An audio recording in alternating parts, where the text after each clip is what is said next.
don't just look at size. I know that might sound like something you've heard before, maybe even something you've told yourself just to feel better. But I'm not saying it to comfort you. I'm saying it because after more than 20 years of practicing gynecology and women's sexual health right here in the United States, I have sat across from thousands of women in my clinic, and I have heard things that most men will never, ever get to hear. Women in their 60s, their 70s, some even in their 80s, finally opening up about their intimate lives, sometimes for the very first time. And one thing comes up again and again, almost word for word. His size wasn't really the thing, it was something else entirely. That stops most men cold when I tell them that. Because guys, let's be real, y'all spend a lot of time thinking about size. Talking about it in locker rooms, joking about it with buddies, quietly measuring yourselves against some impossible standard that frankly nobody can tell me where it even came from. Meanwhile, the women you're trying to connect with are thinking about something completely different. My name is Dr. Grace Holloway. I'm a gynecologist and women's sexual health specialist based out of the United States, and I've spent over 2 decades studying not just the physical anatomy of women's bodies, but the psychology behind female sexual satisfaction. Today, I'm going to share something that doesn't get talked about nearly enough: the specific physical characteristics that women actually respond to most strongly, based on anatomy, neuroscience, and real clinical experience. Now, before you click away or think this is just some clickbait video, let me be clear. This is not about titillation. This is not locker room talk dressed up in a white coat. This is real medical information rooted in physiology, grounded in psychology, and confirmed by the lived experiences of real women I have worked with for over 20 years. If you're a man, especially an older man, who wants to genuinely understand your partner's body and what creates deep, lasting satisfaction for her, this video is for you. Go ahead and subscribe if you haven't already. Hit that notification bell. And if someone in your life needs to hear this, share it with them. All right, let's get into it. Here's what most men don't know. And honestly, it's not your fault you don't know it. Nobody taught you this. The female reproductive system is not simply a passive receptacle. That's a crude way to think about it. And it's also medically inaccurate. The interior of a woman's body contains an intricate network of pressure-sensitive nerve endings, a remarkably thin and responsive mucosal lining, and pleasure pathways that connect directly to the brain. This is a sensory landscape, and navigating it well has very little to do with sheer size or force. What matters far more is shape, structure, the geometry of how stimulation occurs. I've had women tell me, grown women, educated women, women who have been married for 30, 40 years, that they could tell a difference the moment intimacy began. Not because of size, because of shape, because of the specific way a partner's anatomy interacted with their own. That's not subjective, that's neurology, that's biology doing exactly what it's designed to do. So let me walk you through the 3 physical characteristics that women in my practice have consistently identified as producing the strongest physical responses. And I want to emphasize, this is not about preference in the way you might prefer chocolate over vanilla. This is about physiological response, the body reacting to precise stimulation of specific anatomical structures.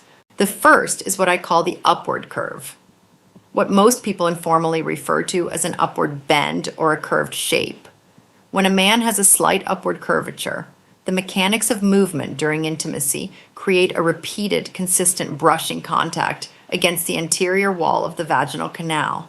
Now, that anterior wall, the front-facing anterior wall, contains a dense concentration of nerve endings, what many researchers link to what's commonly called the G-spot. This is not myth. This is documented in medical imaging studies, including MRI research, which has shown that a consistent upward curve produces the most reliable and repeated contact with this region. I've had women in my office describe this experience in ways that were genuinely emotional. One patient, a woman in her late 60s who had been widowed and was navigating intimacy again for the first time in years, told me, "With my late husband, I always felt this wave sensation. I didn't understand it then. Now I think I do." That wave sensation she described. That's the anterior wall being stimulated in a rhythmic, consistent pattern. It's not magic, it's mechanics. But when mechanics align with anatomy, the result can feel pretty close to magic. The upward curve works because it doesn't require depth or force to be effective. The stimulation happens naturally through movement. For older men especially, this is incredibly relevant because this type of shape creates satisfaction through precision, not through exertion. The second characteristic is a more pronounced or wider head, what's sometimes called a mushroom shape, where the upper portion is distinctly broader than the shaft. Now, this creates a very specific kind of sensation at the moment of initial entry and again during deep contact. The wider head makes immediate, significant contact with the vaginal opening and the deepest interior structures, what in anatomy we call the fornix region. These are areas dense with nerve receptors that respond to pressure and expansion. The neurological response here is almost instantaneous. The autonomic nervous system, the part of your nervous system that you don't consciously control, the part that governs heart rate, blood flow, heightened sensitivity, fires rapidly. Women have described this to me as a sharp intake of breath, a full body startle. One patient put it this way: the first moment felt like my whole body just woke up. That's not poetic license. That's a nervous system response. That's biology communicating, clearly and immediately, that something significant has made contact with sensitive structures. What's particularly important about this characteristic is that it creates what I'd call a sensory imprint. The brain encodes that initial sensation strongly. For women, especially women who have experienced years or even decades of intimacy that felt routine or disconnected, this kind of immediate, unmistakable physical sensation can be genuinely transformative. It shifts the entire experience from something happening to them into something they are fully, physically present in. The third characteristic is significant midshaft girth, a thickness or fullness toward the middle and base of the shaft. Now here's where I want to be really precise, because this is the one most commonly misunderstood. This is not about length. I want to say that again clearly. This is not about length. This is about circumference, about fullness, and specifically about the kind of consistent pressure that midshaft thickness creates against the internal vaginal walls during movement. The vaginal canal is surrounded by highly vascular tissue that is rich in blood vessels and responds dramatically to sustained, even pressure. When the midshaft is fuller, it maintains consistent bilateral contact with the interior walls throughout movement, not just at the deepest point.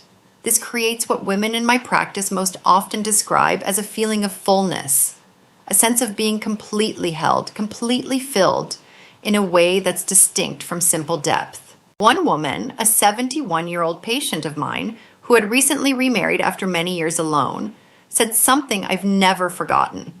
She said, "With my new husband, I feel present in a way I hadn't felt in decades, like my whole body is involved." That feeling of wholeness, of total physical presence, that's what consistent internal pressure creates.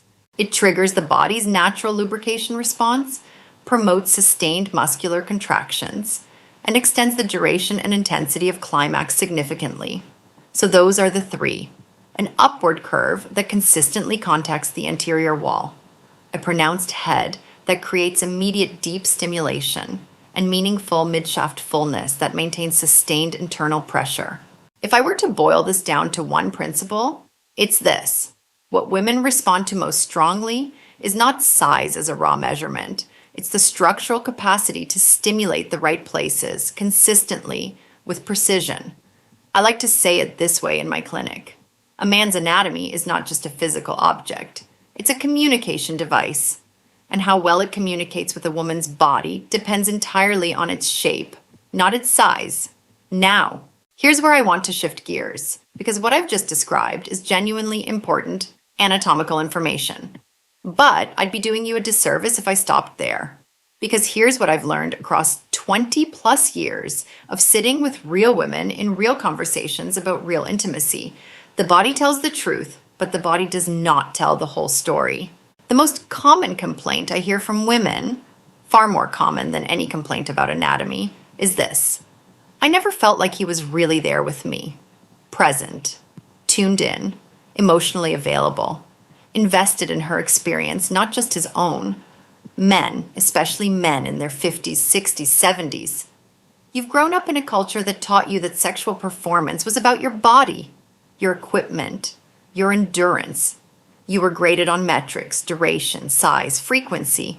And I understand why that sticks. When you've been hearing something your whole life, it becomes part of how you see yourself. But here's the truth I need you to sit with. The physical characteristics I just described, they matter. But they matter significantly less if the emotional environment isn't right. Because a woman's body, physiologically, neurologically, does not open fully in the absence of psychological safety. Think about what stress does to the body.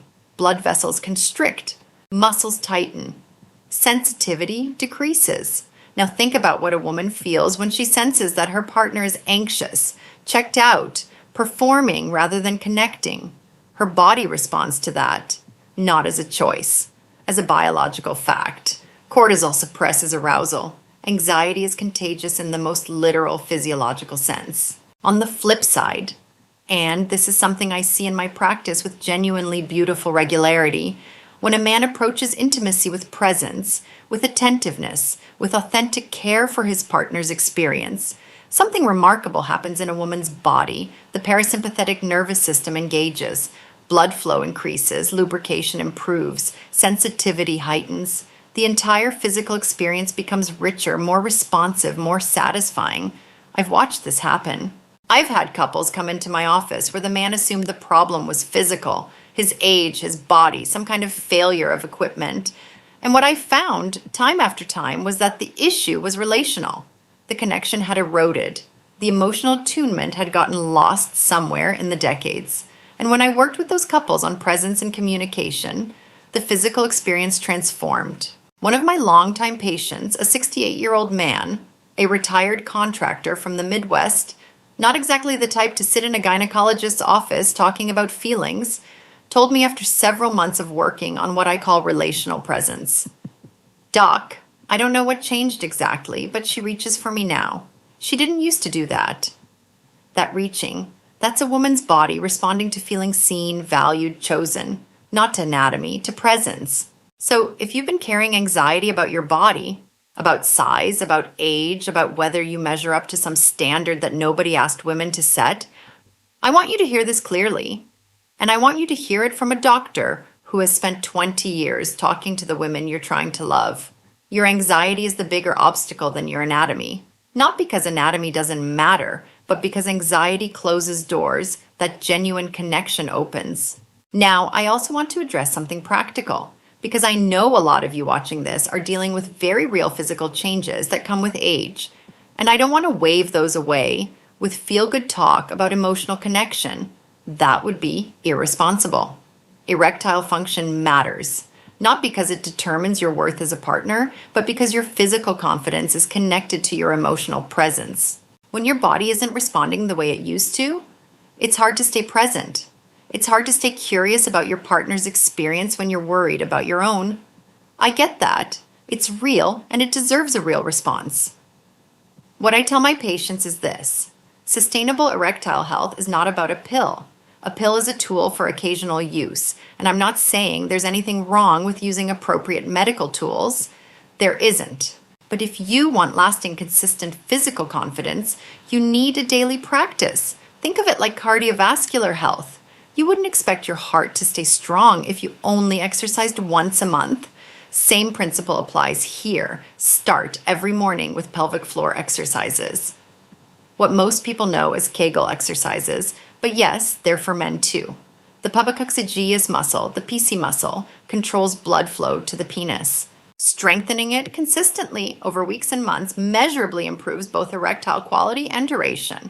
10 minutes in the morning. That's all. You can do it sitting in your car, at the breakfast table, wherever. Nobody around you will know you're doing it. Add at least 30 minutes of walking every day, along with some lower body strength training a few times a week. I know that sounds basic, but the blood supply to your pelvic region runs through your legs and your glutes. When those muscles are strong and circulation is healthy, testosterone levels improve naturally, blood flow to the genitals increases, and your body's baseline sexual function improves meaningfully. This isn't theory. This is exercise physiology applied to sexual health. Cut back on late-night eating and alcohol, especially in the evenings. I see this constantly with older patients who can't understand why their morning erections have weakened or disappeared.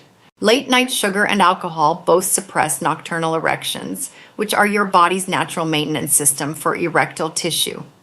You might not think much about those nighttime erections, but they're doing real biological work while you sleep. Cycling blood through penile tissue, maintaining elasticity, keeping the whole system healthy. When you disrupt that with alcohol and processed food late at night, you're essentially skipping maintenance on a system that needs it. And sleep. Get your 6 to 8 hours. I can't tell you how many men come to me with what they're convinced is a serious sexual health problem, and when I dig into their habits, they're sleeping 5 hours a night. Testosterone is produced primarily during deep sleep. Cut your sleep and you cut your testosterone. It's that direct. These habits compound. 1 week of this won't transform your life. But 6 months of this, consistent pelvic floor work, daily movement, clean evenings, real sleep, will produce changes you can feel. Your body will respond. And when your body responds reliably, your confidence follows. And when your confidence is steady, you show up differently with your partner. Present, grounded, actually there. That's what women feel. Not the presence of a perfect body. The presence of a man who is genuinely, fully there.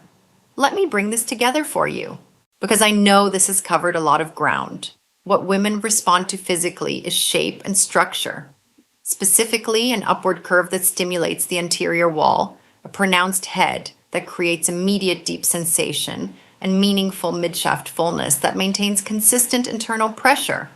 These are real anatomical realities, not preferences, and understanding them helps you understand that size as a raw measurement is genuinely not the primary factor in female satisfaction. What women respond to emotionally is presence, safety, the sense that their partner is genuinely invested in their experience. This is not soft talk, it's neuroscience. A woman's body physically opens in an environment of psychological safety and emotional attunement. No anatomical characteristic compensates for the absence of that. And what sustains your capacity for intimacy as you age is consistent daily care of your physical health. Not miracle fixes, not pills alone, but the unglamorous work of pelvic floor training, movement, clean habits, and real sleep. You are not too old, you are not broken. You are not defined by whatever insecurity a locker room or a magazine or a careless comment from years ago planted in your mind. What defines your intimate life going forward is what you choose to understand and what you choose to practice. The men I've watched transform their relationships, and I've watched many of them across 20 years of this work, didn't do it by changing their bodies overnight. They did it by getting curious about their partner's experience, curious about their own health, willing to show up differently, willing to stop performing and start connecting. That curiosity, that willingness, and that is the real thing women respond to. Your body already has what it needs. What it needs from you is the intention to use it well. If this video reached you today, it reached you for a reason. Something in you wanted to understand this better. That's already the beginning of the change. If this was helpful, please like the video and subscribe. I put out content regularly on men's health, women's sexual health, and the kind of honest conversation about aging and intimacy that most people are too embarrassed to have publicly. Share it with someone who needs to hear it, and drop a comment below. I read them, and I want to know what questions are on your mind. I'll see you in the next one.